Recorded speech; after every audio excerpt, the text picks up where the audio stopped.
My wife crashed with her lover. I healed her just to evict her. I was in Tokyo closing a merger when I got the call that my wife had wrapped her SUV around a tree. She was high on heavy party drugs, drunk on martinis, and her 29-year-old lover was dead in the driver's seat. The press was circling. My children were humiliated. Instead of pulling the plug or divorcing her while she was in a coma, I spent 6 months and hundreds of thousands of dollars fixing her shattered body. She thought I was acting out of unconditional love. She didn't realize I was simply repairing a toxic liability so I could legally, cleanly, and publicly discard her. Here is my side of the story. In the highly unregulated, intensely competitive world of global private equity, you learn a fundamental truth about survival very early in your career. You learn that humans are inherently unpredictable. You learn that financial markets will inevitably crash. You learn that absolute, unwavering loyalty is a complete illusion. But above all else, you learn exactly what to do when a high-value asset suddenly becomes a toxic liability. When an asset turns radioactive, you absolutely do not let your emotions dictate your exit strategy. You do not throw a public, cinematic tantrum. You do not demand pathetic apologies from a sinking ship. You quarantine the damage. You mathematically calculate the absolute cheapest, cleanest exit strategy. And then, you completely, surgically sever the tie. My name is Michael Whitmore. I am 44 years old, and I have spent my entire adult life building a massive, impenetrable financial empire. Every single decision I have ever made was specifically designed to permanently insulate my family from the chaos, the poverty, and the unpredictability of the outside world. I provided a sprawling, 12-bedroom estate on 10 acres of manicured land. I funded elite private schools for my children. I financed a life of absolute, unbothered, limitless luxury for my wife. I genuinely thought I had built a perfect fortress. I did not realize that the primary threat to my empire was not a hostile corporate takeover or an unexpected economic recession. The primary threat to my entire legacy was sleeping in my own bed. My ex-wife is a woman named Elena. When I met Elena 12 years ago, she was a 24-year-old gallery assistant. She was making $30,000 a year, living in a cramped, drafty apartment, and eating cheap ramen noodles to survive in the city. She was beautiful, yes, but she was also profoundly ordinary. I did not just marry her. I elevated her. I pulled her out of complete obscurity and gave her my powerful name, my vast resources, and my absolute trust. I flew her first class to New York. I put Egyptian cotton sheets on her bed. I completely, permanently removed the concept of financial panic from her reality. Before we officially married, I sat her down in the massive mahogany conference room of my lawyer's firm. I had my elite legal team draft a standard, ironclad prenuptial agreement. It was not a negotiation. It was a structural boundary. The contract contained very specific, very clear clauses regarding infidelity, substance abuse, and any actions resulting in severe public humiliation to the Whitmore name. Elena signed the heavy legal documents without a single moment of hesitation. She actually laughed. She looked at me across the polished boardroom table and smiled at the ridiculous idea that she would ever betray me. She genuinely believed her own performance. 12 years later, she turned our marriage into a national punchline. The absolute, catastrophic destruction of my family did not begin with a screaming match in our kitchen. It began with a phone call at 4 in the morning, Tokyo time.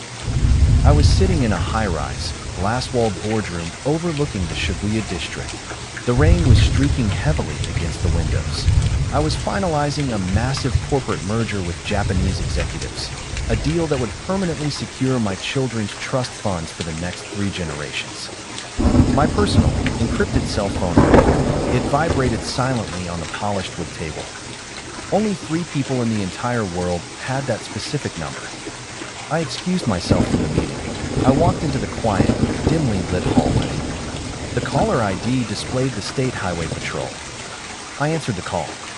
The officer on the line informed me that a luxury SUV registered to my holding company had wrapped around a massive oak tree on the coastal highway. They estimated the vehicle was traveling at over 80 miles per hour when it lost control. He informed me that my wife, Elena Whitmore, had to be surgically extracted from the crushed passenger seat with the mechanical jaws of life. She was currently in a medically induced coma. Her pelvis was shattered into multiple pieces. Her femur was snapped in half. She had severe, life-threatening internal bleeding. I felt a cold, clinical spike of adrenaline hit my bloodstream. My voice remained completely flat. I asked the officer if anyone else was in the vehicle. The officer paused. It was the heavy, incredibly uncomfortable pause of a man who is terrified of delivering horrific news to a powerful man. "Yes, sir," the officer said quietly. The driver was a 29-year-old male. His name was Marcus Bennett. He was pronounced dead on impact. The steering column completely crushed his chest. I stood completely still in the empty hallway. I stared out at the neon lights of Tokyo bleeding into the rain. My brain instantly, seamlessly shifted from a concerned husband into a ruthless corporate crisis manager. I asked the officer for the preliminary toxicology report. I needed all the available data to precisely assess the structural damage to my life. "Mr. Whitmore," the officer said hesitantly, "the deceased driver was heavily intoxicated. He was over twice the legal limit. And regarding your wife, we found traces of crushed, heavy party drugs in her designer purse. Her preliminary blood work shows high levels of synthetic narcotics in her system." I thanked the officer for his time. I instructed him, very firmly, not to speak to the local press. I hung up the phone. I quietly walked back into the boardroom. I did not break down crying. I did not throw my phone against the glass wall. I did not ask the universe why this horrific betrayal was happening to me. I looked at my international partners. I politely apologized for the brief interruption. I took out my favorite fountain pen. I signed the final merger documents with an incredibly steady hand. Then, I immediately instructed my executive assistant to fuel the private jet for an emergency departure. The flight back to the United States took exactly 14 hours. 14 hours is a significant amount of time to sit in a quiet, pressurized cabin and process the fact that your entire life is a lie. I did not sleep a single wink. I ordered a fresh pot of black coffee. I opened my secure laptop. I am not a fool. I had high-definition security cameras installed at the front gates, the perimeter walls, the pool house, and the driveway of our estate for physical security. I accessed the encrypted cloud servers from 30,000 feet in the air. I began systematically reviewing the digital archives, working backward from the date of the crash. It took me exactly 3 hours to piece together the entire, pathetic, humiliating narrative. Marcus Bennett was the young, heavily indebted landscape architect I had hired to redesign our western gardens. I sat alone in the quiet cabin of my jet, and I watched high-definition footage of my wife sneaking into the greenhouse with me. I watched footage of them disappearing into the pool house in the middle of the afternoon, while my children were sitting in their classrooms at school. I watched her walk into his cheap truck. I watched her hand in cash from her expensive purse. I watched my wife completely disrespect the life I had built for her, acting like a bored, reckless teenager playing an incredibly cheap game. She was actively trading a billionaire's loyalty, a massive estate, and her children's stability for a quick thrill with a man who planted hydrangeas for a living. I closed the laptop. I opened a blank spreadsheet. I began calculating the financial logistics of a high-profile divorce. By the time the jet wheels finally touched the tarmac in my home city, my marriage was mathematically, permanently dead. But the real nightmare, the true public crisis, had already begun on the ground. Someone on the hospital staff, or a leak within the local police department, had sold the police report to TMZ. The story had exploded across local and national press within hours. Billionaire's wife in fatal crash. Lover's tryst ends in tragedy. Driver drunk. Passenger high on party drugs. The Whitmore name was being violently dragged through the absolute mud. My carefully curated legacy, my professional reputation, was being completely humiliated for cheap internet clicks and tabloid views. I bypassed the hospital entirely. I instructed my driver to take me directly to the estate. I had to secure the perimeter and contain the collateral damage to my children first. I walked through the heavy front doors of my house. The silence was deafening. I found my 14-year-old son, Noah, and my 12-year-old daughter, Sophie, sitting on the expensive rug in the living room. They were staring in absolute, paralyzed horror at an iPad. They were looking at a digital gossip article. The screen displayed a glamorous, red carpet photo of their mother, placed directly next to a messy, terrible photo of the dead landscaper's wrecked truck wrapped around a tree. Noah looked up at me when I entered the room. His eyes were bloodshot. His face was pale. His voice was shaking violently. "Dad," Noah asked, his voice cracking with pure, unadulterated terror. "Is Mom going to jail?" "The kids at school are texting me. They're sending me screenshots. They're saying Mom killed a guy. They're saying she was on drugs." Sophie was curled into a tight ball, crying quietly into a velvet throw pillow. "Dad," Sophie whispered, unable to even look me in the eye. "Can I change my last name? I don't want to go back to school on Monday. I'm so embarrassed. Everyone is laughing at us." In that exact microsecond, watching my innocent children aggressively suffer the deeply traumatic consequences of their mother's selfish, toxic arrogance, I felt a heavy, permanent steel door lock shut inside my chest.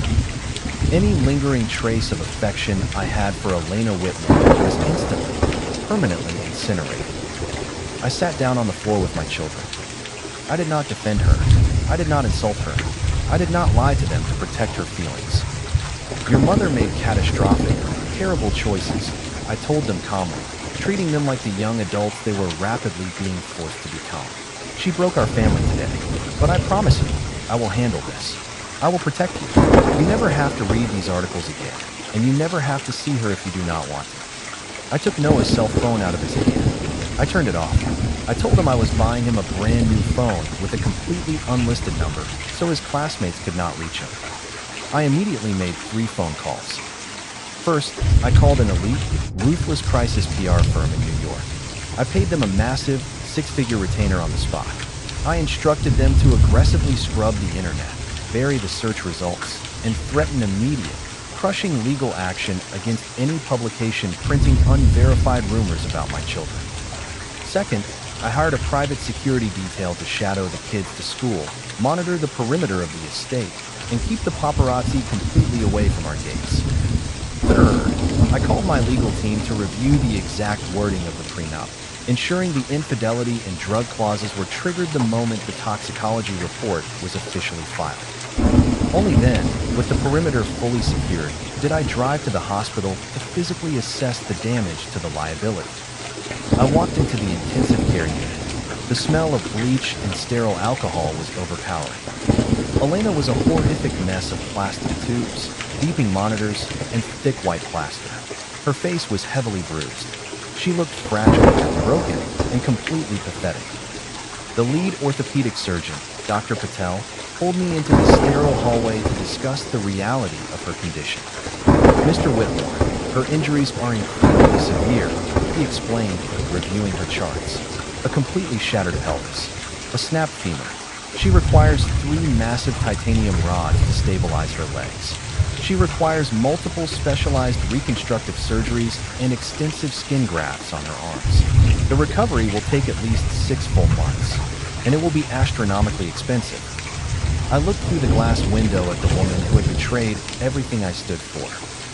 The absolute easiest, most emotionally satisfying thing to do would have been to hand my lawyers the prenup, serve her with divorce papers while she was lying in a coma, and publicly walk away. I desperately wanted to wash my hands of her entirely. But I am absolutely not an emotional man. I am a highly calculating strategist. I ran the public optics in my head. I visualized the headlines. If a billionaire executive actively abandons his critically injured, bedridden wife in the ICU while she is fighting for her life, the media narrative instantly, violently flips. She magically becomes the tragic, sympathetic victim. I become the heartless, cruel corporate monster. The public's sympathy shifts entirely to her corner, and the divorce becomes a highly scrutinized, messy, incredibly expensive public circus. I absolutely refuse to let her play the victim. I refuse to let her weaponize her injuries against me in a courtroom. So, standing in that sterile hallway, I made a clinical, calculated business decision. I would completely heal the liability before I discarded it. "Spare absolutely no expense, Dr. Patel," I told the surgeon without blinking. I want the absolute best specialists in the country flown in. I want private nurses around the clock. Rebuild her pelvis. Fix her legs. Make her walk again. For 6 grueling, exhausting months, I executed my strategy flawlessly. I played the role of the devoted, stoic, traumatized husband perfectly. I sat in the uncomfortable vinyl chair in the corner of her VIP hospital suite. I worked on my encrypted laptop, running my massive corporate empire from a hospital room. I paid hundreds of thousands of dollars in medical bills directly out of my private accounts without a single complaint. I forced the hospital staff to sign ironclad non-disclosure agreements regarding my visits. When Elena finally woke up from her medically induced coma 3 weeks later, she looked at me with tears in her eyes. She weakly reached out her hand toward me from the bed. I did not hold her hand. I did not kiss her forehead. I simply pressed the call button to alert the nurse that the patient was awake. During her brutal, agonizing physical therapy sessions, she would cry out in pain. She would beg me to help her. She would literally sob, tears streaming down her bruised face, begging me to hold her hand while the therapist aggressively bent her surgically repaired knee. Push harder, I would tell her, my voice completely, terrifyingly devoid of human empathy. You need to get strong. You need to walk. She completely, delusionally mistook my clinical oversight for deep romantic devotion. She genuinely thought I was sitting there because I was fighting for our broken marriage. She thought my daily presence in that room meant she was completely forgiven for the affair and the crash. She didn't realize I was simply acting as a project manager. I was aggressively overseeing a massive physical renovation so I could finally offload a toxic asset without destroying my own public relations. While she slept, I sat in that exact same room, typing on my laptop, drafting the exact mathematical parameters of her severance package. I calculated the exact cost of a cheap, one-bedroom walk-up apartment on the east side of the city. I calculated a modest stipend for basic groceries and utilities. I arrived at the exact figure of $36,000. It was just enough money to keep her off the streets for exactly 1 year, entirely removing my moral liability to support her. There were 2 specific, highly critical things I completely concealed from her during those 6 months in the hospital. First, the children. Elena constantly asked why Noah and Sophie weren't visiting her. She asked why they hadn't brought her drawings or balloons. She arrogantly assumed they were just scared of the medical equipment and the tubes. I told her I was keeping them away to protect their mental health from seeing her severe injuries. The clinical truth was that my children actively despised her. They wanted absolutely nothing to do with the woman who had publicly humiliated them in front of their entire school. They refused to visit. Noah specifically asked me never to force him to see her. But telling Elena that devastating truth would have caused a massive emotional breakdown. A psychological collapse would have delayed her physical healing. I needed her out of that hospital bed. I could not afford any emotional delays on the project timeline. Second, the landscaper. For 6 entire months, Elena lay in that expensive hospital bed completely unaware that Marcus Bennett was dead. She assumed he had survived the crash. She assumed he was recovering in another ward of the hospital. She assumed I either didn't know who he was, or that I was graciously, silently ignoring the affair because I loved her so much. Dr. Patel had specifically warned me that a sudden emotional shock could spike her blood pressure and trigger fatal internal bleeding. I did not care about Marcus Bennett. I did not care about her grief, but I cared deeply about the timeline. I kept his death a complete, total secret to ensure her physical recovery remained perfectly on schedule. When Marcus was buried by his family during month 2, I sent an anonymous, tasteful floral arrangement to the funeral home. Not out of respect, not out of sympathy, out of pure, administrative closure. I was simply tying up a loose end. Finally, after 180 days of grueling therapy, the day of her official discharge arrived. Dr. Patel signed her paperwork with a flourish. Her final bone scans were completely clean. Her bone density had returned to acceptable levels. The titanium rods were secure. The skin grafts had healed. She could walk perfectly without assistance. The medical renovation was officially complete. The doctor left the private room. We were completely alone. Elena stood up from the exam table. She smoothed down her hospital gown. She tested her legs, shifting her weight. She looked at me with a pathetic, hopeful, deeply arrogant smile. She looked exactly like a woman who genuinely believed she had successfully gotten away with murder. "I'm ready to go home," she whispered, reaching out both of her hands toward me. "I missed our bed. I missed the house. I want to make this right, Michael. I swear to you, I will spend the rest of my life making this right." I didn't step toward her. I didn't raise my voice a single decibel. I didn't show a single ounce of simmering anger. I simply reached into the inner pocket of my tailored charcoal jacket, and I pulled out the severance package. "You aren't going home, Elena," I said calmly. The hopeful smile instantly vanished from her face. Confusion quickly morphed into absolute terror. "The house is mine," I explained, laying out the undeniable facts exactly like a quarterly earnings report to a board of directors. "The kids are mine. The life you wrecked is mine. You permanently forfeited your place in it the moment you got into that car with heavy party drugs in your system." I placed a single silver key on the hospital table. It clicked sharply against the wood. "This is the key to an apartment in East Side," I told her. "It is a fourth-floor walk-up. The rent is paid for exactly 12 months. This cashier's check is for $36,000. It is mathematically calculated to cover your basic living expenses, food, and utilities for exactly 1 year. Not a single day more." She started to actively panic. She stammered. Her breathing became erratic. She laughed nervously, a desperate, broken sound. She demanded to know why I would pay hundreds of thousands of dollars for her surgeries and sit by her bed for 6 months if I was just going to leave her anyway. I looked at her with absolute, unyielding indifference.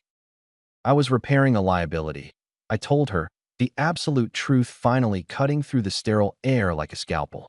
I couldn't divorce a cripple, Elena. Think about the optics. The press would have eaten me alive. I had to be the supportive, grieving husband. I visually inspected her from head to toe, ensuring my massive financial investment had yielded the required result. "But now, you're healthy. You're walking. Which means you can legally walk out of my life without making me look like the bad guy." She fell to her knees on the linoleum floor.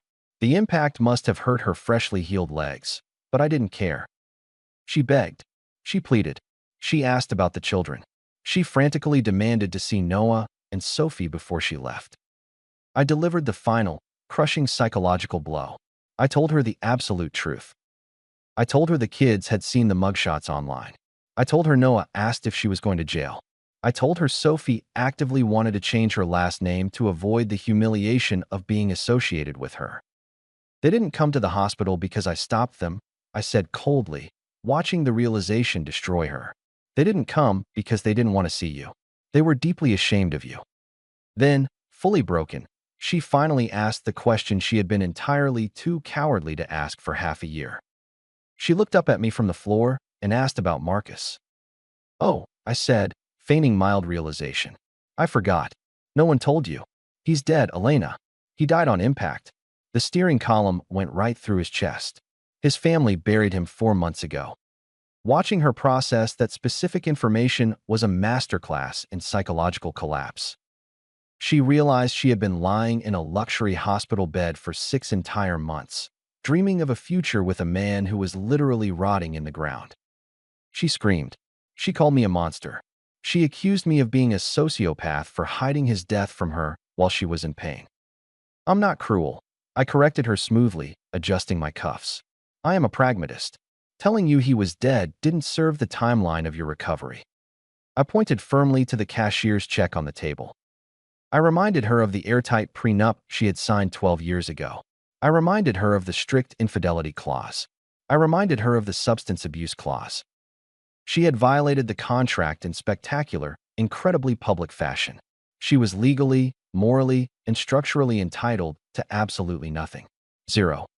"You were a wife," I told her, my voice completely dead. "Then you became a massive corporate liability. Now, you're a freelancer." I checked my Patek Philippe watch. I told her my driver, Thomas, had her bags waiting in the lobby.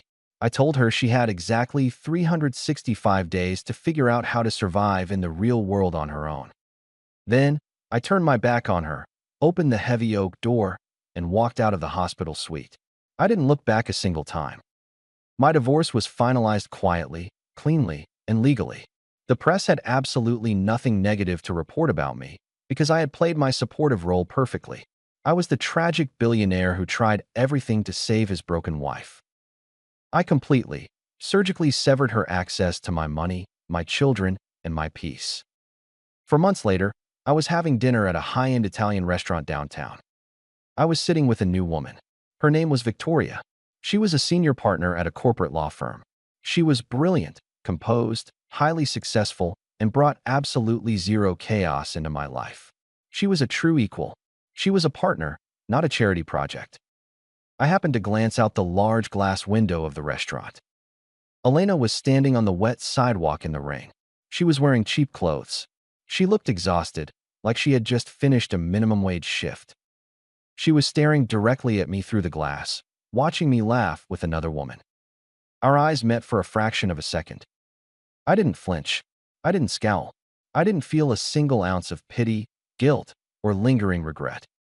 I simply looked away, took a slow sip of my expensive wine, and seamlessly continued my conversation. People exactly like Elena genuinely believe they are the main characters of the universe. They believe they can act with reckless, toxic arrogance, destroy the people who protect them, and eventually cry their way back into the mansion. They expect you to scream. They expect you to fight. They desperately expect you to validate their worth by showing them how deeply they managed to hurt you. But the absolute most terrifying thing you can do to a narcissist is to treat them exactly like a bad business investment. You calculate the loss. You repair the optics. You hand them their severance. And then you completely, surgically, and permanently forget they ever existed. That was Michael's side, a man who proved that the absolute most powerful response to a massive, public betrayal is complete, surgical extraction. When Michael discovered that his wife Elena had crashed an SUV with heavy party drugs in her system, killing her affair partner and humiliating their children in the press, he didn't throw a tantrum. He mathematically processed the data. He knew he couldn't divorce a critically injured woman without looking like a monster. So he executed a flawless PR strategy. He paid hundreds of thousands of dollars to completely rebuild her shattered body, kept her lover's death a secret to ensure she healed on his timeline, and protected his children from her toxicity. On the exact day she was cleared to walk, he enforced their ironclad prenup, handed her a one-year severance check, and permanently erased her from his empire. What do you think? Was Michael's calculated, 6-month strategy the ultimate masterclass in stoicism and self-respect? Or was healing a woman just to evict her completely terrifying? Drop your thoughts in the comments. Subscribe to Silent Speaks for more stories about loud betrayals meeting quiet consequences. New stories every day. #TheSeveranceDivorce.